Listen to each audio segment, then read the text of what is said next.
Hello বন্ধুরা, কেমন আছেন সবাই? আশা করি সবাই ভালো আছেন। বন্ধুরা, আমাদের গল্পগুলো যদি ভালো লাগে অবশ্যই লাইক করবেন, কমেন্ট করে জানিয়ে দিবেন। আজকের গল্প আমার একটাই, যে তুই। লেখিকা সুরাইস তরুণী, পর্ব 12, সিজন 2। খাটের কারণে এসে বসে আছে খুব দ ভঙ্গিমায়। মনটা খুব হাঁসফাঁস করছে। হাঁসফাঁস। ইসুফ সোফায় বসে লম্বা সুন্দর পা দুটো শটান করে উঠিয়ে রেখেছে সামনে টি টেবিলে। বড্ড অবহেলায় কোলের উপর রাখা ল্যাপটপে ঝুঁকি কি যেন করছে। খুব সেদিকেই দৃষ্টিপাত করে আছে। ইসুফের পরনে 3/4 কালো প্যান্ট, গায়ে লেমন কালার টি শার্ট। কপালের উপর তার ঘন ব্রাউন চুলগুলো পড়ে আছে। মৃদু বাতাসে তা নড়চড় করছে। এ মুহূর্তে মাত্রাতিরিক্ত সুন্দর লাগছে। খুব বড্ড আফসোস হলো, এর নিখুঁত ব্যক্তিটির একটি ক্ষত না থাকা বড্ড অপরাধ। তার এই সৌন্দর্যের জন্য জেলে ভরা উচিত। না জানি কত মেয়ের জন্য জান দিয়েছে। তাকে শহরে নিষিদ্ধ করা উচিত। শুধু একমাত্র কুকুর মনেই শহরের উপর প্রযোজ্য ইসুপ নামক সুদর্শন যুবকের। খুব ছোট শ্বাস ফেলল।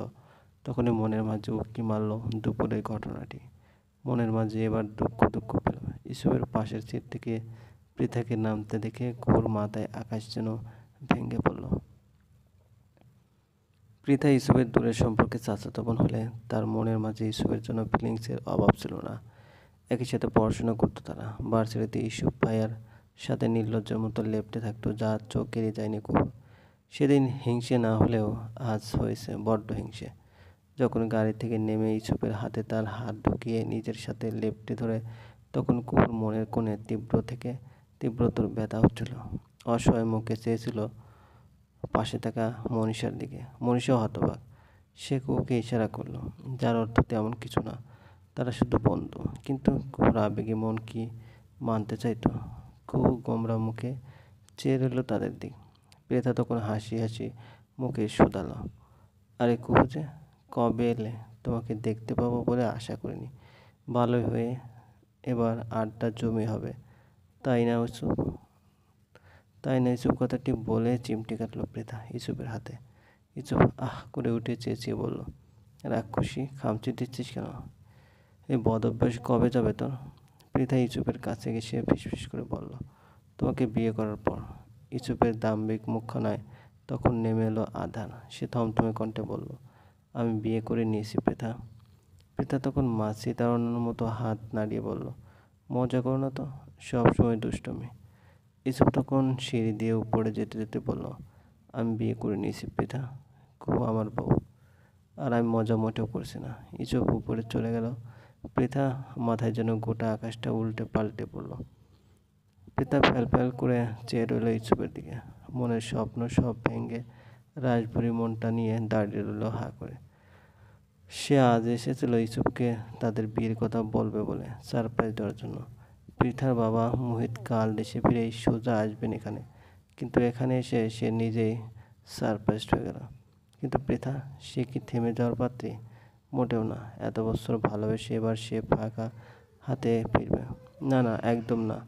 পৃথা কুকুর দিকে তাকালো, ক্রুদ্ধ চোখে তাকিয়ে ঝাঁঝালো কণ্ঠে বলল, এ বিয়ে মানি না আমি।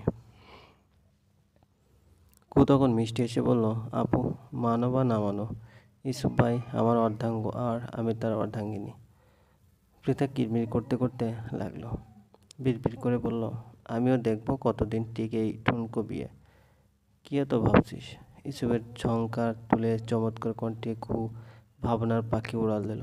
এতক্ষণ কাঠের চাদরে নতজানু হয়ে পায়ের আঙ্গুল দিয়ে ঘুরছিল, এবার ইসুফের দিকে তাকালো।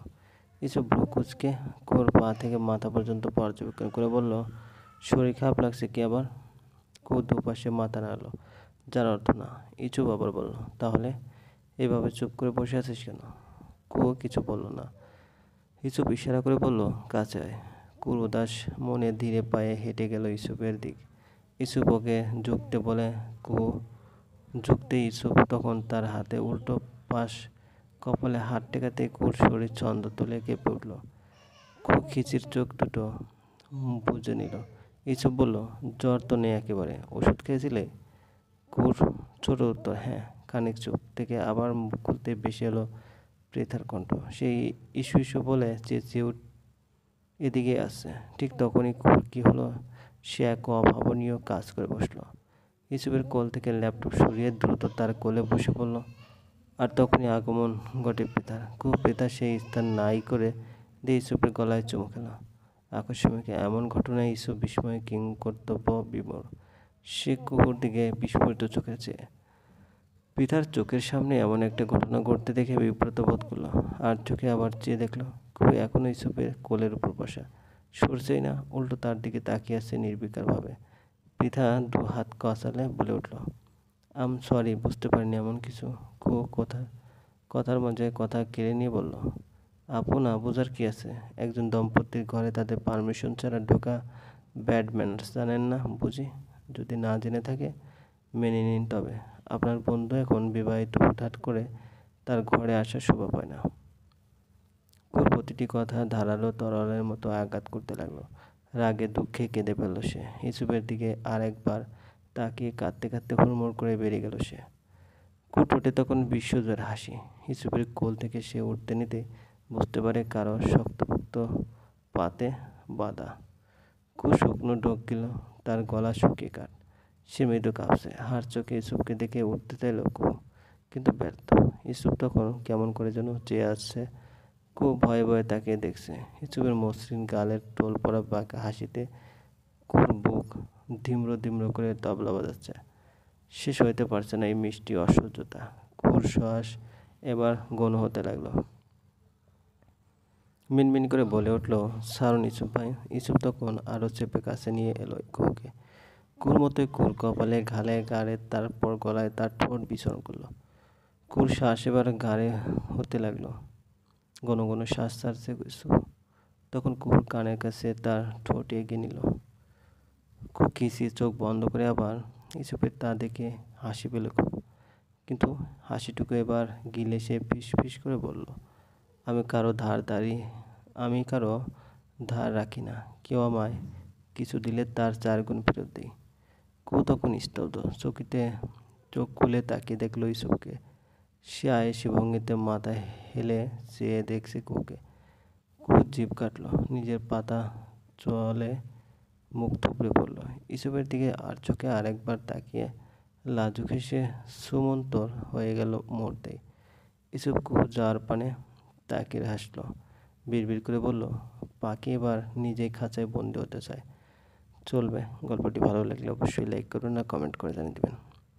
আর চ্যানেলে যদি নতুন হয়ে থাকেন অবশ্যই সাবস্ক্রাইব করে পাশে থাকা বেল আইকনটি প্রেস করে রাখুন, যাতে নতুন নতুন ভিডিও আপলোড করার সাথে সাথে আপনার নোটিফিকেশনে চলে যায়। ধন্যবাদ।